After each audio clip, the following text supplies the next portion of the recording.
we've started to see what I would call the new world, which is regions where 20, 30, 40 years ago, you couldn't climatically have grown the varieties that are now being grown in those regions. So climate change and warming temperatures has moved the world wine map. So rather than seeing grapes grown in these relatively narrow sort of stable areas, we're now seeing the boundaries, latitudinal boundaries of viticulture shift.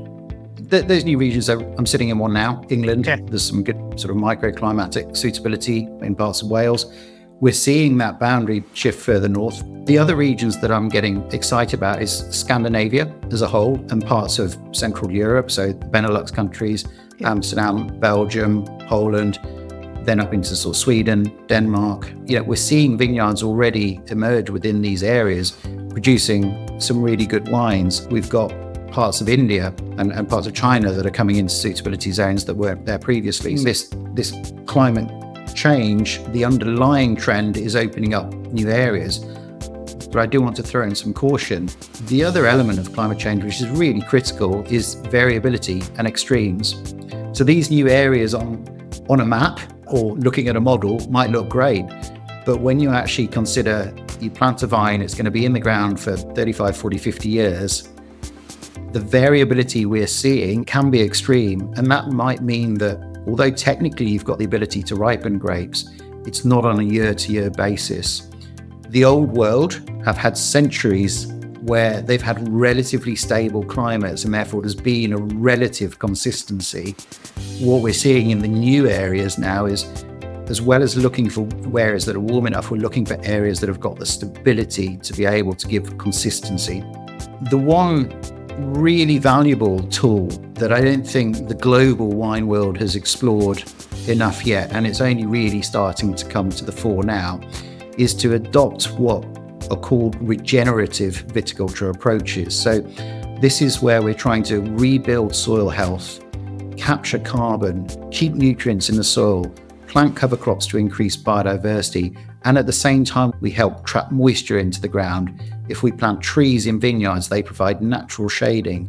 So there's techniques which will all help mitigate and adapt to climate change, but we need to adapt those really, really fast. The honest advice, get some professional expertise, come to a company such as Vinescapes and work with us on the important basics of your business before you get involved in sticking vines in the ground, so that before you do anything, you've got a business model that gives you confidence that you're set up to achieve success and a return on your investment. And I suppose if there was one word that I could use to try and describe what we're all about, we're building resilience.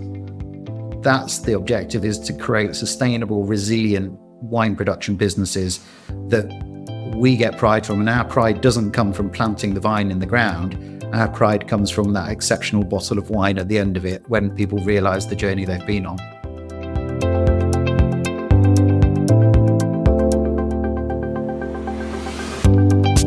Hi everyone, welcome to today's podcast, where we speak with Dr. Alistair Nesbitt, CEO at an organization called Vinescapes. He's an expert on the topic of wines and how they interact with climate change. We're going to go on an exciting journey with him, where we learn about the basics of winemaking, how wine-growing regions are shifting across the globe as a result of climate change, and what resilient viticulture looks like in the future, so we can continue to enjoy the delicious glasses of wine that we have today for decades to come. Hope you enjoyed this conversation and would love to hear your thoughts and feedback in the comment section below. Dr. Alistair, thank you so much for making the time to come on this Climate Venture podcast. I really appreciate it.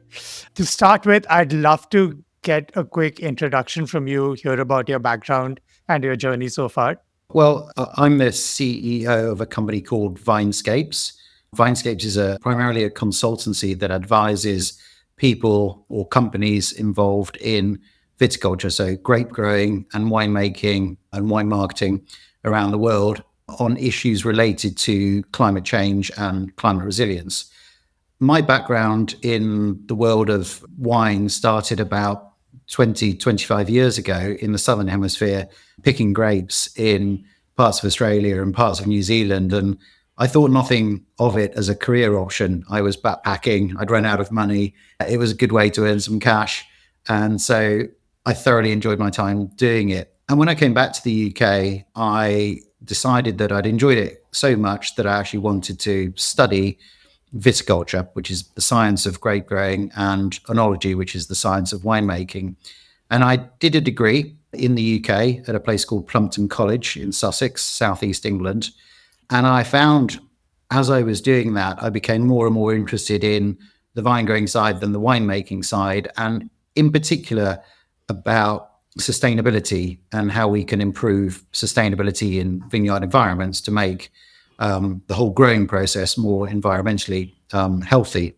After I'd done my degree, I went off and I worked in one or two vineyards and wineries in both the UK and in Bordeaux in France. And I came back to England from France and did a master's degree in wine science. I was then offered a position teaching at the very same college where I'd studied. And I started teaching students viticulture and winemaking. And I started teaching about sustainability and the importance of sustainability. And after about 5 years doing that, I was offered the opportunity to go and do a PhD in climate change and look at the impact of climate change on viticulture around the world. And for me, that was just perfect because my two interests were the environment and vine growing. So to bring them together and to have the opportunity to spend 4 years studying them was a real dream come true. So I went to the University of East Anglia, which is well known for its climate research unit. And I spent 4 years modeling the effect of a changing climate on vine growing with a particular focus on the UK, England at that time. And having spent 4 years doing the research and publishing and having a really deep understanding of what is happening to the world of vine growing, winemaking, and what is going to happen in the future as we see the impact of climate change really start to take effect, I was very fortunate that companies started to contact me wanting advice. They wanted some of the modeling work that I'd done. And so to answer your question, how did I start? Really, the whole business was born out of that first piece of critical research. Fantastic. And it sounds like you basically had kind of understood the lengths and depths of wine viticulture even before you began to get into the climate side of it. So that's really cool. So for a lot of people listening, they'll probably enjoy a glass of wine with their dinner, but don't know where it comes from. So maybe I'd love to start with really a 101 on wines. So where does wine grow in this world? What are the different climate conditions needed for the grapes to grow? I'd love to understand just the basics. It's a fascinating question. And part of the answer is the same as it has been for many, many decades or centuries. And part of the answer is a shift as a result of climate change. So right. Where do grapes grow? Predominantly, they grow in areas which have relatively low rainfall, that have a growing season temperature. And by growing season, in the Northern Hemisphere, where we are, that's roughly April to October, where they have an average temperature range of anywhere between 13 degrees and 20 or 21 degrees. In an area that has relatively low frost, is relatively sheltered, and a relatively stable climate. And if you look back over centuries and centuries of wine growing, you find those areas predominantly in the sort of Mediterranean, Southern Europe. We find, and that's those are some of the older vineyards in the world, so sort of classic old world areas around that sort of Mediterranean and parts of East and Western France. There are other parts of the old world which are a bit further east, so places like Georgia, Armenia, Lebanon. Those constitute what are classically called the old world wine producing regions, where the culture and wine has been made for many centuries. We then have what's called the New World, which really started to emerge within the last 100 years, sorry. Those are places like California, parts of Australia, parts of New Zealand, Oregon, parts of South America, Chile, Argentina, etc. They're deemed the New World because they're relatively new in terms of their evolution versus the old world. But they all have those relatively similar climate characteristics. They're all relatively stable, they're relatively warm, they don't have too much rainfall, frost risk is generally quite low, And those are therefore the sort of very, very basic parameters people are looking for from a climate perspective. But you've asked the question now, and it's a great one, because within the last 20 years, we've started to see what I would call the new world, which is regions where 20, 30, 40 years ago, you couldn't climatically have grown the varieties that are now being grown in those regions. So climate change and warming temperatures has moved the world wine map. So rather than seeing grapes grown in these relatively narrow, sort of stable areas, we're now seeing the boundaries, latitudinal boundaries of viticulture shift. Okay, very, very interesting. And I'd love to dive into that. But even before we do, could you maybe unpack what these different terms mean? So we've heard a lot of, every time you look at a bottle, there's like a Sauvignon Blanc or a Pinot Noir. Or, what do these different grape varieties mean, and why do they grow in very specific conditions? So yeah, there's actually hundreds of different grape varieties that exist Sure. around the world.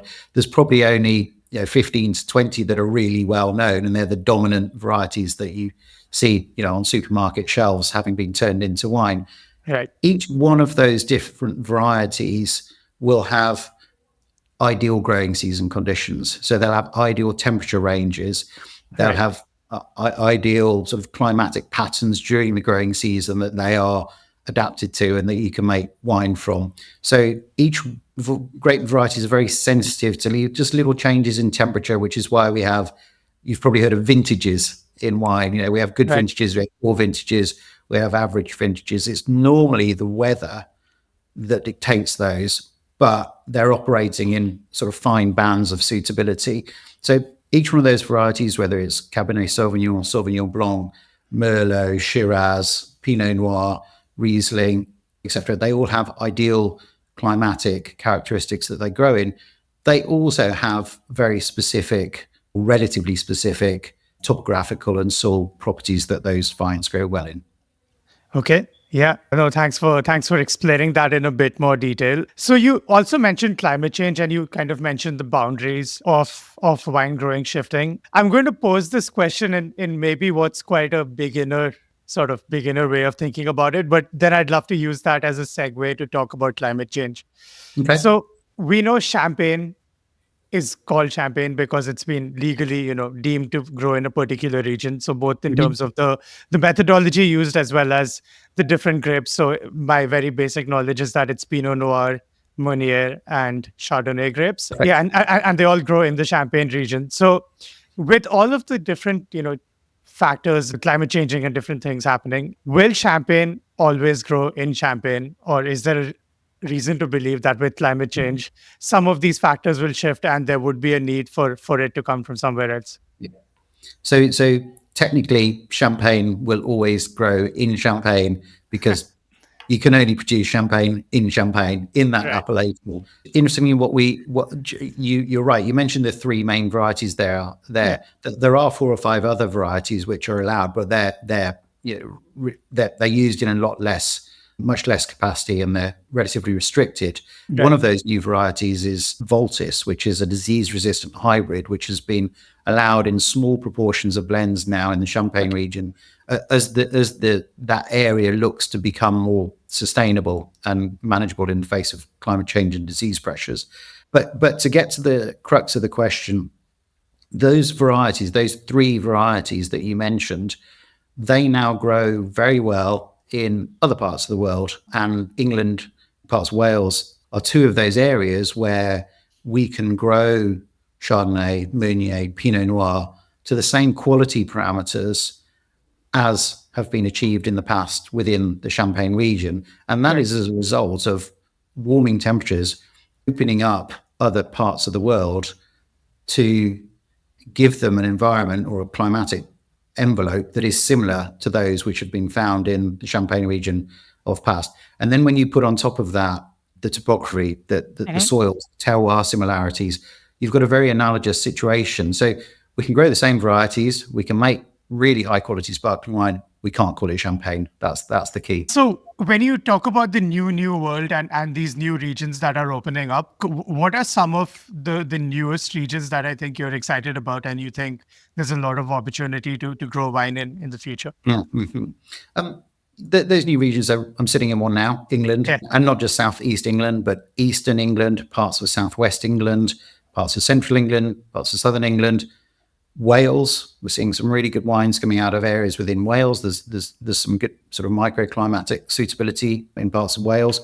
We're seeing that boundary shift further north. So I know a lot about what's happening in England, but there are other regions, as you said. It's not just the UK, because there isn't much latitudinal room below New Zealand. There's not that much shift can happen, but in parts of New Zealand, parts of Chile, parts of Argentina, parts of Australia in the southern hemisphere, we're seeing new regions emerge, regions which historically weren't suitable because they were either too high and cold or too wet or not warm enough. But the other regions that I'm getting excited about is Scandinavia as a whole and parts of Central Europe. So the Benelux countries, Amsterdam, Belgium, Poland, then up into sort of Sweden, Denmark. We're seeing vineyards already emerge within these areas, producing some really good wines, and it shows that shift. Outside of Europe, we've got parts of India that are coming into, and parts of China that are coming into suitability zones that weren't there previously. So we're seeing this climate change. The underlying trend is opening up new areas. But I do want to throw in, not a spanner in the works, but I do want to throw in some caution. And the sure. caution is that although climate change is giving you an underlying warming trend, which opens up new areas, the other element of climate change, which is really critical, is variability and extremes. So these new areas on a map or looking at a model might look great, but when you actually consider you plant a vine, it's going to be in the ground for 35, 40, 50 years.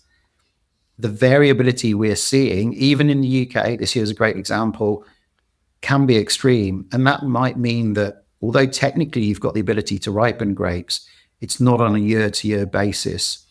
The old world and the new world have had centuries where they've had relatively stable climates, and therefore there's been a relative consistency.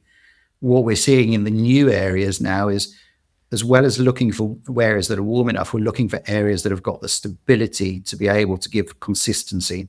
Very interesting. And I guess, is that going to be a problem both across the new world, but also the old and new world, given that climate change and extreme weather events are sort of ubiquitous almost at this point? Yeah, absolutely, Dhananjay. I think somebody asked me the other day, are there winners and losers in Right. the wine growing world? And my answer was, I suppose, relatively blunt, but my answer is, I think ultimately we're all losers. So Yeah. the new areas that we're looking at now, if we look a model forward, we've got a very, very short space of time relative to the old world to establish brands, to establish quality, to establish markets. Climate change is on a trajectory. We don't have the luxury of, we haven't moved from A to B and we're staying on B. We're going from A to B to C to D. And if you look at what's happened in England, 40 to 50 years ago, we were growing a set of varieties called Reichensteiner, Müller-Thurgau, old Germanic varieties. We've then shifted to Chardonnay, Meunier, Pinot Noir. We're already seeing a shift to still suitability, so Chardonnay, Pinot Noir, but for still wines. So the trajectory of change is really quick. And so the new world has to react very quickly and really be confident about what it's doing. But at the same time, it has to be able to fight that variability. Right. And in all of this, what happens to the old world? Is it that the climate models say eventually wine growing may not be suitable? Like, are those regions going out of the suitability zone? It's a good question, and it's a difficult answer. I think that my honest answer, the honest answer, is that there are many wine producing areas around the world which are not going to survive. They're not going to survive the change. If they were already at the very high end of temperatures, if those temperatures get too high, they're simply not going to be able to produce grapes for the styles of wine that they need to, that are commercially desirable. So the harsh reality is that there are many areas around the world that aren't going to be able to operate beyond the next 50 years maximum. So we're going to see a decline in vine growing area in the old world. What can they do? Well, there are adaptation techniques that are possible. We can and do see vineyards, for example, that put shade cloth over the vines to try and stop the sun's rays burning the vines. We know that applying sunscreen, I know this sounds a bit mad, but actually spraying sunscreen on vines is something that can work to stop them burning. Using irrigation, misting in vineyards to try and cool the environment is another technique. Then there's more extremes, such as changing varieties to varieties more suited to hotter environments, or moving vineyards, so bringing vineyards to higher elevation areas or shifting them latitudinally. So there's a range of technical approaches that can be used, but they will only give a certain degree of buffering. The one really valuable tool that I don't think the global wine world has explored enough yet, and it's only really starting to come to the fore now, is to adopt what are called regenerative viticulture approaches. So this is where we're trying to rebuild soil health, capture carbon, keep nutrients in the soil, plant cover crops to increase biodiversity. And at the same time, whilst doing that, we get shading on the ground. We help trap moisture into the ground. If we plant trees in vineyards, they provide natural shading. So there's techniques which all fall under the banner of regenerative viticulture, which will all help mitigate and adapt to climate change. But we need to adapt those really, really fast. We don't have the luxury of time, and we need to get those in place. And they will give a certain degree of buffering to areas that are at risk from climate change. Yeah, all of those sound like great ideas. Is regenerative viticulture a relatively new concept? Absolutely. So regenerative agriculture has been around for a while now, and has been building momentum around the world. It wasn't really until a few years ago that regenerative viticulture started to come to global attention of the wine growing community. And it was actually through the work of someone called Mimi Castile, who's a producer in Oregon in the USA, who was a real advocate for regenerative viticulture. Her work caught the eye of a producer in Provence in the south of France, Domaine Mirabeau, and Stephen Cronk.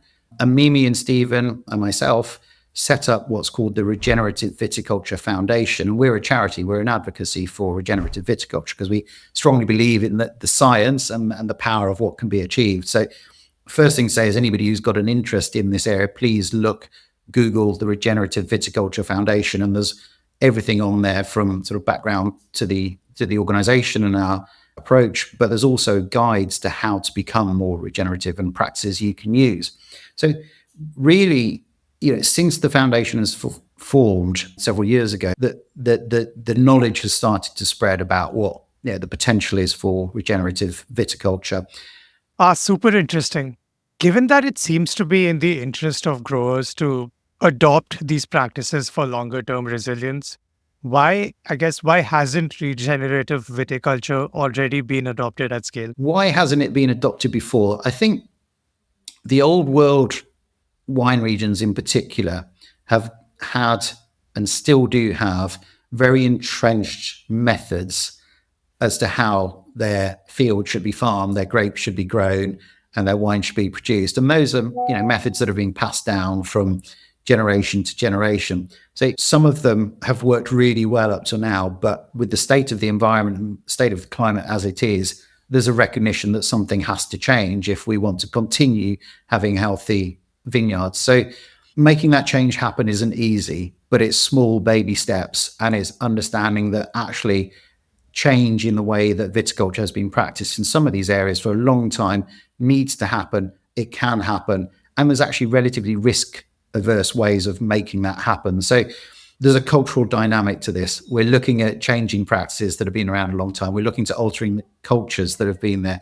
We're trying to get people to try new things, and that's not always easy. But what we have found is within the last few years, the extreme conditions that farmers, vintners have faced have really forced a lot of growers to question what they're doing and ask the question, is there an alternative? So when vineyards are suffering from heat waves, wildfires, drought, hail, frost, those conditions force any business to say, how do we become more resilient? And adopting regenerative practices is one solution. Got it. Another way for growers to increase resilience is to also explore and adopt new varieties of grapes on their farms, right? As I said, there are people trying new varieties that are hardier, varieties that have been crossbred to increase disease resistance or to increase drought resistance or heat resistance. So there is work underway to look at new varieties that are more tolerant to growing conditions of now and the future. And that work's proving really, really beneficial. And we're already seeing growers around the world. I mentioned one, Champagne earlier, adopting Voltus. We're seeing growers adopting different varieties that sort of offset their risk a bit and give them greater resilience. And what do you think will happen to the flavor profiles of wines going forward? Like, will these new resilient varieties be bred to taste quite similar to existing popular grapes? Or should we expect the wines of the future to taste a bit different? Both is the answer to the question. I think there are some varieties out there that are sort of, a classic variety crossbred with something that's a bit more disease resistant. It doesn't give you exactly the same profile, but it's going in the same direction. There's also the ability to take some of these varieties and use them as blending components at a small proportion, such as Voltis in Champagne. And the results I've seen or heard about, tell me that you can't really detect it in the wine. So that there's different ways to look at this. Some of the new varieties are offering really. I was in Sweden working the other week. Some of those varieties being used there are making world-class wines from varieties that 5-10 years ago people wouldn't have even considered planting. Really cool. All right, switching gears a bit. If someone today has a piece of land in one of these new suitability zones, maybe let's take England as an example here, and they're excited about wines, what is the high level process step by step they'd need to follow in order to turn their piece of land into a viable, good wine vineyard? Yeah, fantastic question. I guess it's one we're involved in on a day-to-day basis. The first thing I would say is be cautious. There are a lot of people out there who are more than happy to take you down the path of finding a field and putting vines in the ground and growing those vines for you. That's the easy bit. There's work to be done before that. And I really don't want to sort of plug ourselves here, but the honest advice, get some professional expertise, come to a company such as Vinescapes and work with us on the important basics of your business before you get involved in sticking vines in the ground.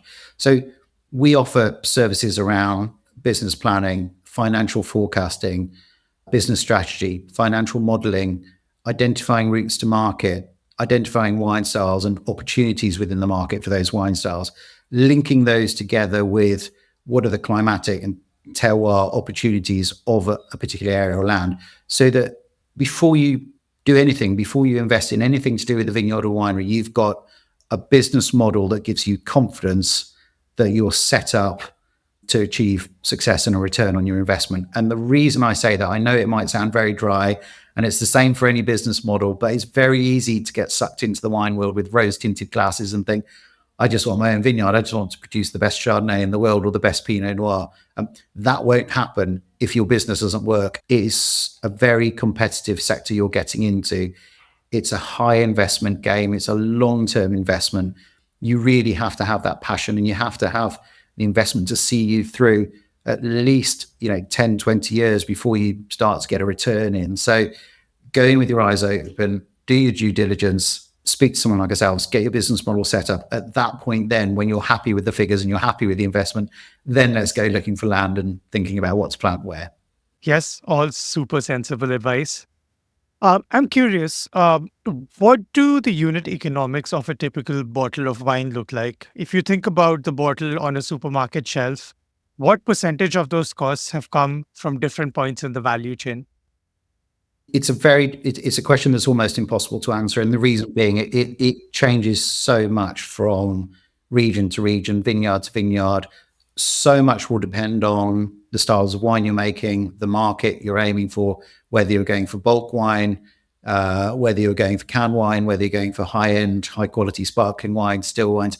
It's almost impossible to answer that question. I mean, for many vineyards that certainly we work with, the actual production costs versus the retail price are relatively low, but there's 101 different variables that will affect those. So unfortunately, I'm gonna again not to try to promote us, but to say part of the business modeling is to really understand what that breakdown looks like given a particular business strategy.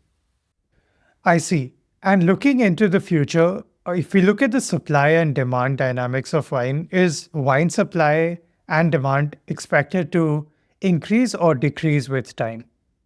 It's already decreasing and it's going to continue to decrease. Now, that isn't all related to the challenges of climate change. They will play a significant role. As I said earlier, we will see, places will stop producing grapes, but also we've got a more health conscious society now. Alcohol is not viewed as it once was. Alcohol in moderation, great. We were also in quite difficult economic times. People don't have the ability. Wine's a luxury. You don't need it. General consumption is decreasing, and that's the next generation isn't buying so much. What they're buying is higher quality but less often, which is an interesting shift. Low quality bulk produced wine, the markets aren't there for it that once were. So there are different. There's the economy, there's culture, there's society, and there's climate change, and between them, we will see global production of wine decrease significantly, I'm sure. Wow. All this has been super interesting and insightful. I guess as we approach the last part of this podcast, I wanted to spend some more time on your personal journey and the learnings you've had along the way. To start with, could you talk a bit more about your PhD and how that led to building Vinescapes?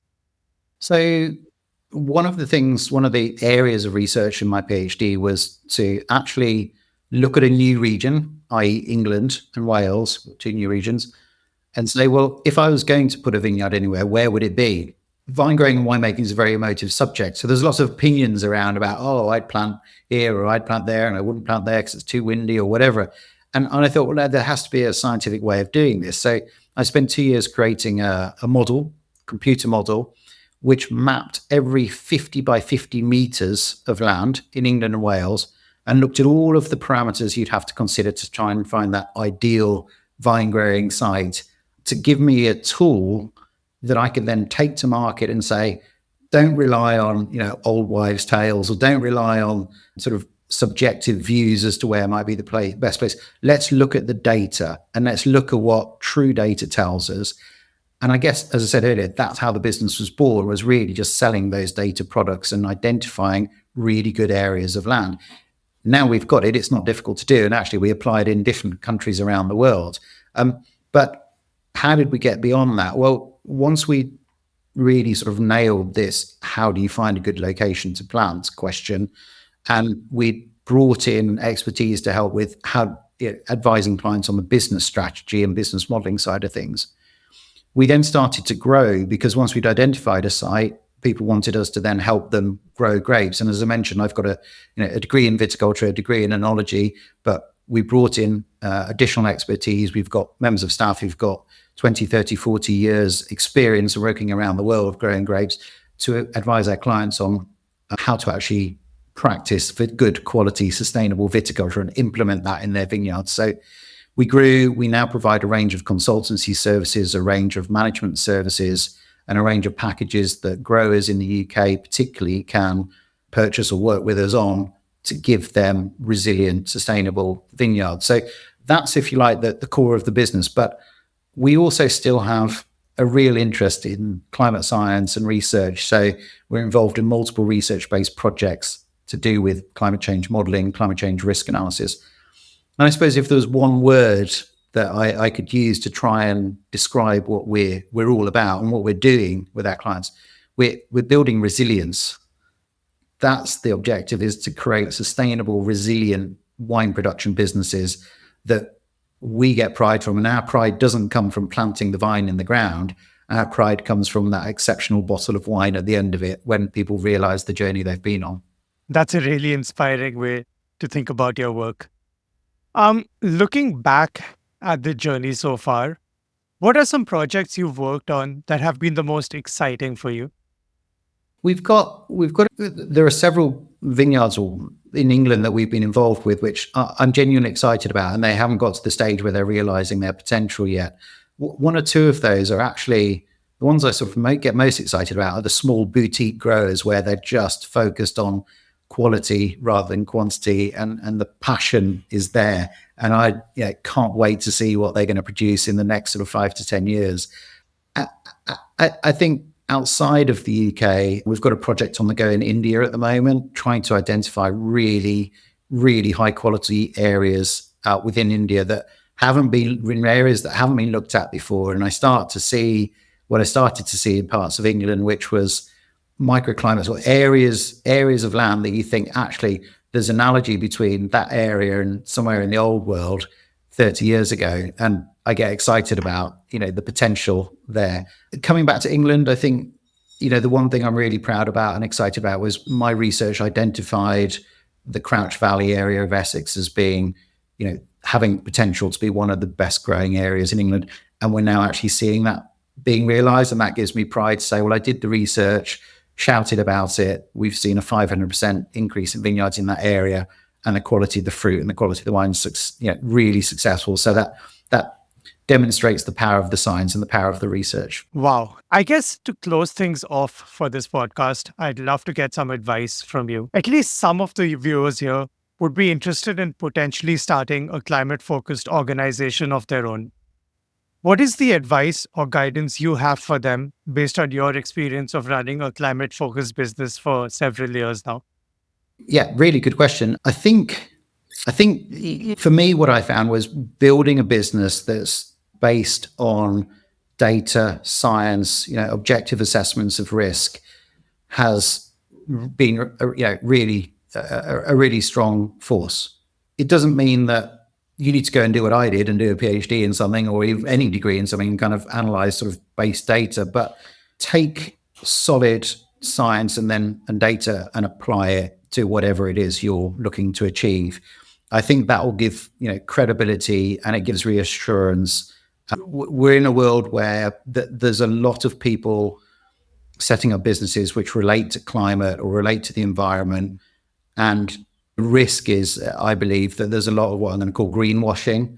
There's a lot of people sort of jumping on the bandwagon, and I think over time they'll be caught out, found out, and their services or their results won't be that successful. So, there's nothing that's going to give you more credibility than if you can base your decision-making capabilities and your advisory capabilities on data. So for me, when I'm talking about climate and the word science go together, so science is a good starting point or data is a good starting point.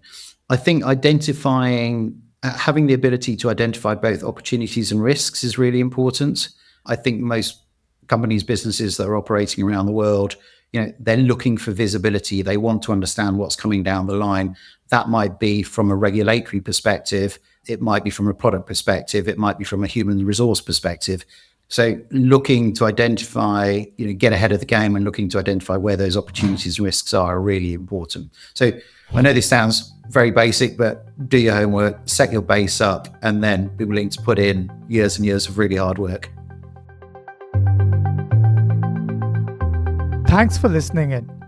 If you enjoyed the conversation, please consider subscribing and tuning in to future episodes. See you around.